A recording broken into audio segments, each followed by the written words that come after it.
Welcome to the first edition of Trunk and Tails. It's a political discussion. I'm Stacy Smith, your host. And as I say, this is our initial discussion. So we normally will have two Democrats and two Republicans. The two Democrats could not make it today, so we have two Republicans. And I'd like to introduce them to you right now to talk about the state of affairs, perhaps of the Republican Party as it stands right now. First, we're going to introduce you to former governor of Pennsylvania, Tom Corbett. Mr. Corbett was also the state attorney general for Pennsylvania and the U.S. attorney for the Western District of Pennsylvania. He now teaches law at Duquesne University. Also with us is Keith Schmidt.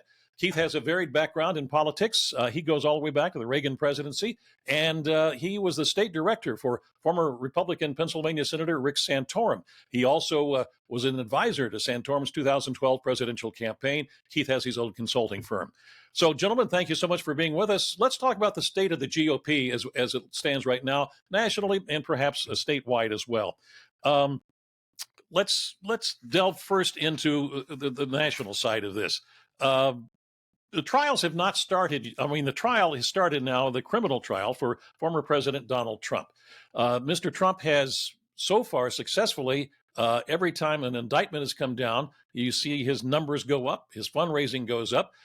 But this is one where he could be convicted of something. If he is convicted, will this, you think, have the same effect as it's had now recently in the past, or could this be detrimental to his campaign? Well, from my perspective as a former prosecutor, I would say it should be detrimental to the campaign, but that's not the way things have been happening, as you well noted here previously. And I think that you are going to see his supporters, and his supporters aren't just Republicans. He's got a lot of independents that are supporting him.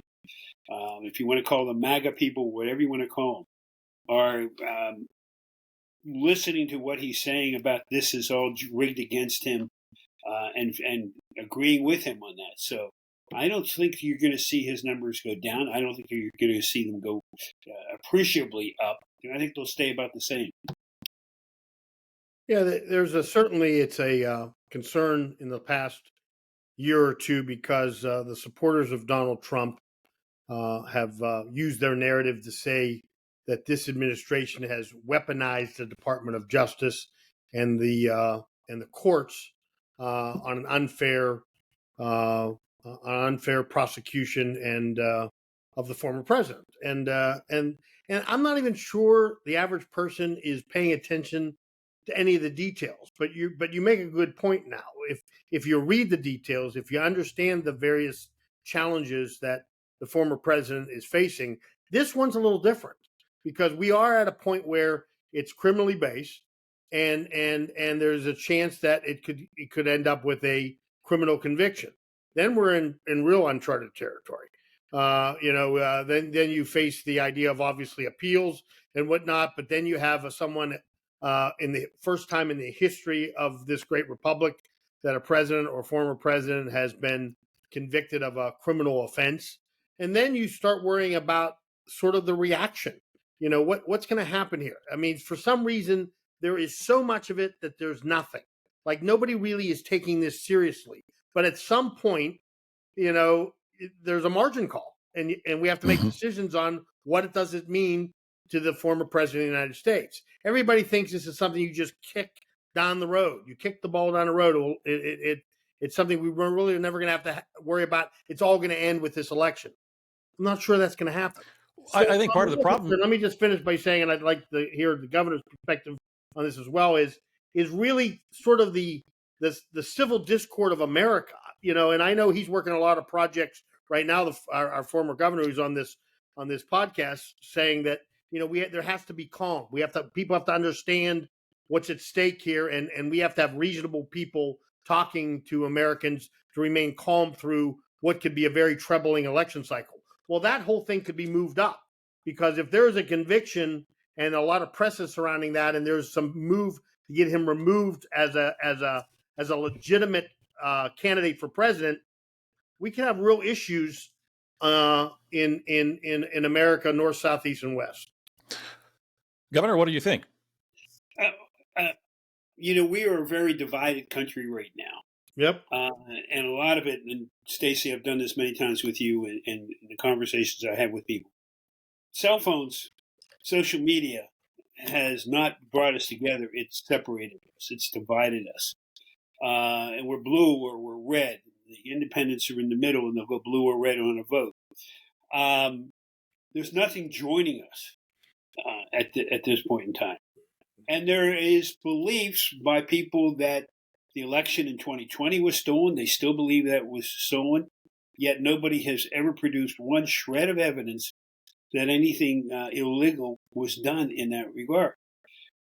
Mr. Trump faces these criminal allegations of bribing witnesses in order that they don't say anything about it when he was running in 2016. He's facing other charges in Georgia and charges in Florida for maintaining or keeping records that he wasn't supposed to keep when he left the presidency. They're going to keep coming back, but it doesn't seem to take away from his popularity with a certain number of people. It doesn't add to his popularity either. And if you look at both candidates, I think they have a very close percentage of similar votes that in all the polling that's going on right now, it's pretty close in all the battleground states. And that's where you have to look at is the battleground states. You were a former prosecutor, Governor. I'm going to interrupt. I'm sorry. You were a former prosecutor, and the federal government chose not to bring charges similar to what the New York, the Manhattan District Attorney is now, having the trial against Trump go. Are these, in your opinion, should those charges have been brought? I can't answer that. Okay. Because I don't know the details of it. And I don't know.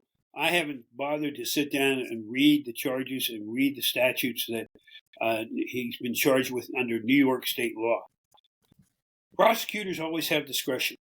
It's called prosecutorial discretion, whether they bring charges or not. The federal prosecutors, if they had this information and looked at it, they probably said, comparing it to the statutes that we have available, we're choosing not to bring it. Could they have brought it? Maybe. But I think it's a wise prosecutor who does not bring charges, if they don't believe they can get a conviction on the underlying circumstances and underlying facts, or if they think it's one that doesn't merit prosecution in the first place. States, they can do their own thing. Here in Pennsylvania, and you will see the same set of facts, different prosecutors look at it completely differently at a state level across the state, different counties. It comes down to the discretion of that individual prosecutor. But this also, Keith, goes to the point that those who are in favor of the president, who support him, claim that this is because it's a Manhattan District Attorney who ran by stating that he was, opposed to the Trump era, and same thing as the New York State Attorney General. They campaigned against Trump, and this is where this particular trial, even though it's criminal, people say it is a trial that is based politically. The charges, if the federal government wouldn't do it, why could the state do it? Why should the state do it? It's more political. Yeah, these civil charges, these criminal charges, all the various challenges the former president faces. It's just one broad brush for people. People just in general think it's much to do about politics, and this is all just what happens during a political race. Well, of course we know that that's not true, but that's the reality. The reality is it's a dangerous time because people don't see an end game here. They think the end game is, hey, it all goes away on November in the first Tuesday in November when we cast ballots in America. No, it doesn't. And there's other concerns. We talk often about the fact that both major parties have sweeping control over the decision of who they nominate for the top of the ticket, president, vice president. We go through a process of primaries and elections and whatnot. But in the end, as I always say, they can meet in the back room of the Hilton Hotel and pick a nominee, because it's not in the Constitution. It's governed by party politics. So we still have to wonder what's going to happen in July for the Republicans, and even more so in August, when a lot of people still think, including myself, that there could be a change at the top of the ticket for the president, the current president and vice president. But let's just say there won't be. Let's just say what we have is what we're gonna stare down in November. And most people think that's the case. Well, then the governor is correct. We are as equally divided on these two choices of any time in the 44 years that I've toiled in this vineyard of politics. Literally, it's going to come down to 13 to 16 counties in 5 states. We are completely divided, and the concern that the governor and I have, and all people that love America, is how we're going to react to that close election. Is either side in a position to accept the outcome? And this goes to what you just asked, because if let's say there is a conviction and it's on appeal, but there is some convictions on the books, would this not give a path to Democrats if the former president is successful? And I always tell people, listen, you're throwing me under the bus because I think they should change at the top of the ticket. They shouldn't renominate the president and Kamala Harris. But I'm doing them a favor, because I would suggest if they nominate anyone else, there's not a path for Donald Trump. But Donald Trump has a path to a second term if they stick with Biden and Harris, and every indication is they are. So let's say he finds that path by a narrow victory, maybe not even a popular election victory. He'll probably lose the popular vote again and potentially, like he did in 2016, win the Electoral College. Wouldn't there be a real challenge? Wouldn't it give an excuse to Democrats to fight him if he's faced with a current criminal conviction that has not been fully vetted yet? I mean, that's a question for you, Gov. I mean, wouldn't that be something that they would throw out there and want to call a marker on after the election if he is successful? Well, 2 things. Let me back up, and then I'll come back to that. Number one, Stacey, you talked about it being political. Anytime a politician gets charged with anything, what's the first thing they say? Yeah. It's political. Okay. Going back to what Keith was just saying. Let's assume that the Biden and Trump go on and that Trump were to win. And he's even convicted before that. But you're right, he's got his appeal rights. Mm-hmm. So the appeal rights can go forward. Do I believe that the party should be talking to him about, maybe the good of the country? Yeah, I would do, but I don't think he's going to agree with that. So what could happen is he could get sworn in, the appeals go forward. Now, he's going to try and pardon himself. I don't believe he has that power, but I'm not going to go into the detail today to explain that. And if he can't pardon himself and his appeal is denied, then I think he's got to step down. They could impeach him at that point in time, and I think they would be successful in impeaching him. His vice presidential candidate, and that's why it's going to be interesting to see who he selects, would then become the president. Well, he would be impeached. Let me rephrase it. Would he be impeached if Republicans held control of both the House and the Senate? I would hope so. I'm sorry. Okay. I know my Republican friends are going to be upset with me on that, but I believe in the rule of law, and if it's gone all the way through the Supreme Court, let's go ahead and move on. Yeah. All right. Well, let's move on into another topic as well concerning Republicans, and that is Mr. McCormick is running for the United States Senate once again. Really, no opposition in the primary, so he will be the Republican candidate in the fall against Senator Bob Casey. I'm trying to tie in what is going on with the Republicans on the national basis with McCormick on a statewide basis.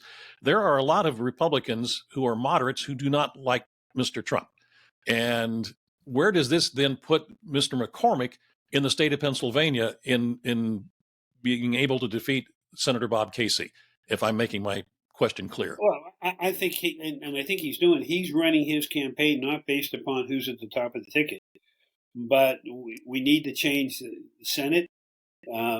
He's offering himself as an alternative to Bob Casey, who's been in the Senate for 18 years. And who before that spent, I think, 8 years as the Auditor General of Pennsylvania.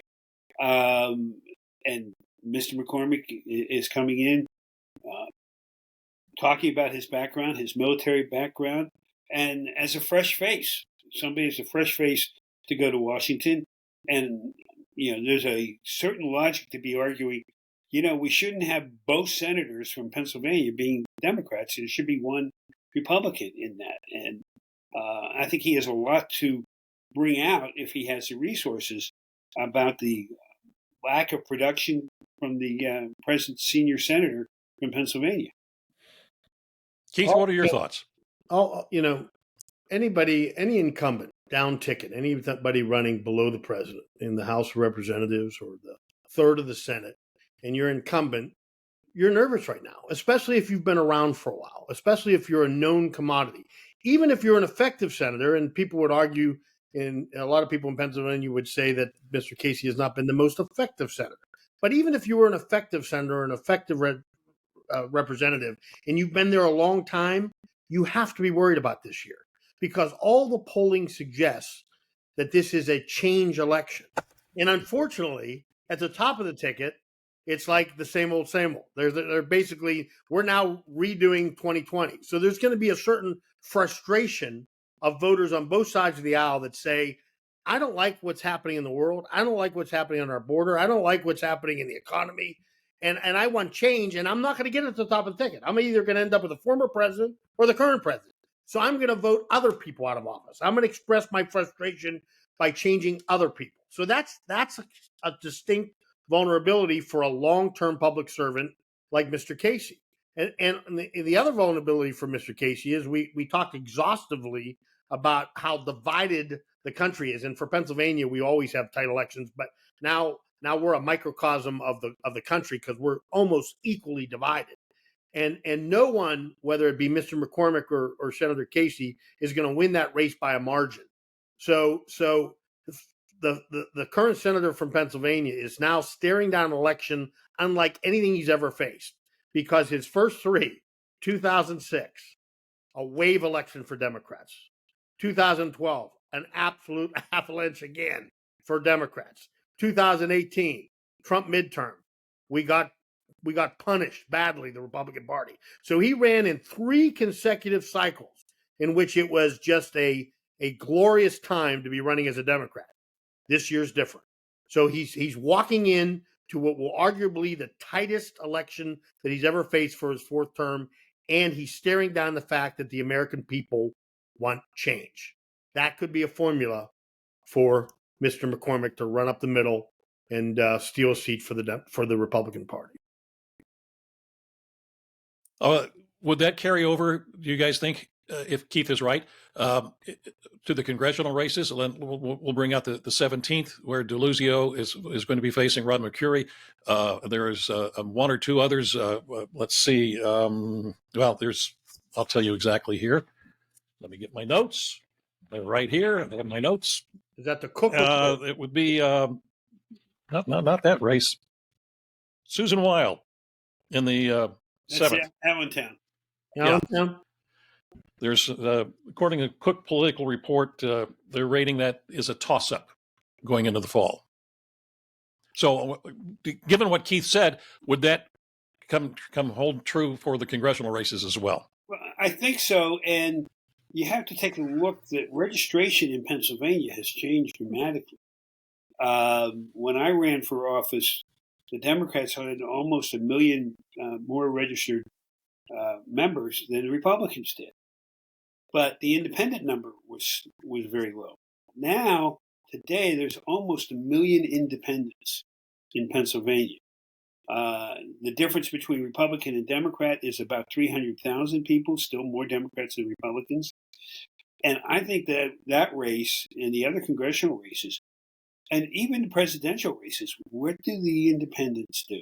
Do they participate and do they vote? Since it's a presidential election year, I think everybody will participate.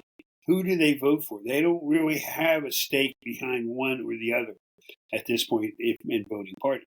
And the other thing is, we've changed our election here in Pennsylvania a few years ago where you can't vote straight ballot. You can't vote Democrat, Republican. You have to go in and individually vote for each one. So going back to Keith's point about it's a period of change, everybody's got to go in and look and say, okay, I'm going to vote for president now. Who am I going to vote for my congressman? Who am I going to vote for my state rep or my state senator if it's in my district? It's going to be very interesting when it comes to that. Let me pose this question to you in regards to the voter registration numbers. If indeed there are now, the gap has closed by 300,000, is there a particular area in the state that has lost more? I mean, Philadelphia is obviously heavily Democrat. Have they lost more? Have more people gone independent there? Or the Republicans picked up more in the western part of the state?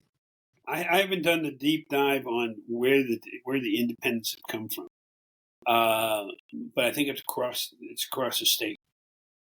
There are, and I would say my gut reaction, total gut, is a number of those independents used to be Republicans, but they were turned off by President Trump, and so they won't go to Democrat, but they can't be a member of the Republican Party. The data that I saw, mostly the T has been pretty much unaffected. So a lot of the changes is coming out of Philadelphia and Pittsburgh in their regions, the Southwest and the Southeast, where these changes are made. I disagree in this regard. Around Harrisburg, it's changed to the point that Dauphin County, long time Democrat controlled, a Republican controlled county at the county commissioner level, is now a Democrat county. So the redistricting and the change in movement in population, you have seen a lot of change. I haven't looked to see what their numbers look like for independents. I forget, even though it's further east, you're putting Harrisburg in the T. If they're in the T, you're right, because I kind of put them towards the south, the different region. Philadelphia. Yeah, I would southeast closer. But if they're in the T, you're right. Though I've seen those changes. I've heard it articulated in my recent trips to Harrisburg that there's a lot of things changing there. But make no mistake, the Republican registration statewide has gone up still dramatically in the last 8 years since 2016. So we have a lot more Republicans actually calling themselves Republicans than any time in the history of Pennsylvania. So that could come to play. But I also think, even though the gov's right, you're not allowed to vote straight party anymore. But, as I said, since the Obama years, it's all presidency all the time for the local press, the statewide press, the national press. 95% of the people in America really, if they want to have an intelligent conversation about politics, it has to be about the presidency or who's running or one side or the other, because they really don't know enough about anything else. And as a result, I'll go out on a limb here and saying, since all the elections I've been involved with since 1980, I would say when you look at the tea leaves, as I always call them, after this election, there's going to be more straight party voting. If you're voting for Biden, you want a Congress for Biden, you want your local people, you're making a statement across the board. And if you're voting for the former president, straight down the ticket, you're going to vote Republicans. You're either for this movement or against it. You don't know enough about everyone else that the top of the ticket, I think, is going to be very, very consequential. Meaning that if Trump finds a way to win Pennsylvania again, he won it in 16, loses it in 20. If he wins it in 24, I think that could be the difference in the McCormick and Casey race. Okay. I would agree with that. You say you do agree with that? Yeah. Okay. Great. We'll wrap this up with this one, and this goes back to the original question about the state of the two parties, especially the Republican Party nationally and on a statewide basis. Just about every first quarter report that I've seen so far shows Democrats are outdoing Republicans as far as garnering money, campaign funding. Is that anything that we should be looking at? Well, I think the pundits will continue to look at it, and everybody will try to assess, what's the cause of that. And frankly, I think it may be some fatigue upon Republican supporters who may be in the moderate lane and who used to contribute. They're not willing to contribute this year around in the presidential election. It's not easy raising money. And the other part is you have many Democrat groups that have sprouted up that are willing to raise money much more so than they were even 8-10 years ago. So it is really a state of flux as far as I'm concerned. And again, if it's about the top of the ticket, you can't lose sight on the fact that Donald Trump is the first former president who gets more airtime in the media than the sitting president. And that has come up on report after report in the last 2.5 years that there's more coverage dedicated to the former president than the sitting president. So as a result, the amount of exposure that the Trump gets for nothing, the amount of media attention on talk shows, on radio shows, on newspapers and in television, you can't put a price tag on that. And you laugh to yourself also because we understand how hardened the American people are. I mean, we even compare it to an extreme, like it almost feels like we're pre-Civil War, like it's the North and the South were so divided. And I only bring that point up because when I see the tens of millions of dollars on this current ad campaign for the sitting president, I laugh to myself and I'm thinking, you're not switching a vote. There's nobody out there's literally the people you're spending all this money, but they're either for you or against you already. The die's been cast. You say that, Keith, but what about the independents who you're saying then that they are not independent at this point? They've already made up their minds? I mean, they call themselves independent because they are embarrassed about the fact that these are the choices again, and they're embarrassed about whether they find themselves more aligned with the Democrats or Republicans. They don't even want to formally say that because then they'd have to formally say I'm for Donald Trump or for Biden. They're embarrassed by their party. They wanted somebody new and they didn't get it. But I can tell you right now, they've already decided. They're either sticking with this president or they're voting to bring back Mr. Trump. There's nothing that's going to. I think they've already decided, but they're embarrassed about the choices, and they've as a sign of protest have called themselves independents. Like, leave me alone. I'm not happy with it. I'll vote, but I don't even think largely you're moving those votes either. Those independents are already have decided what column they're in, even 4 or 5, 6 months from November. Governor, any comments before we wrap it up here? I hate to agree with Keith on that fact, but I think I have to. The people have made up their mind. It's not like they've got two new candidates. Right. They know these people. They know their flaws. They know their pluses, and they've made up their mind. I think there's a lot of people that won't publicly say what they're going to do. Absolutely. And everybody would like to know who they are and what they're going to do. And that may be that 1-2% that's going to make the difference in the election. Never forget the Electoral College, though. Where is that 1-2%? Is it in Pennsylvania? Is it in North Carolina? Is it in Nevada? If it's in Nevada, well, they only have so many electoral votes. If it's in Pennsylvania, we've got 17, I think it is, or 19. 19 electoral votes. We're one of the big states. And of the battleground states, we're, I think, the biggest. Michigan and Wisconsin are right behind us, but we're the biggest. 1-2%. Now, that was 80,000 votes in the last election, but out of a state that is over 11 million people, 80,000 votes, 1%. Yeah, exactly. When we do our next broadcast or podcast here, maybe we'll delve into what happens for those who say, I'm not going to vote for either one of them. Does that, who is that going to affect the most? Who's it going to hurt the most? Yeah. There's a whole discussion we can have about the undervote. I've been talking a lot about that, Stacey. Let's talk about that in the next segment. That, and even though he's probably not going to be able to be on all of the ballots across the country, whether Kennedy is going to have an effect on this particular presidential race or not. And again, to your point, Keith, we also are going to continue to talk about the congressional races around in the Senate race as well. So thanks so much for joining us for this first edition of Trunk and Tails. We'll be back in a couple of weeks. We'll see you then. Thanks. Thanks, Stacey.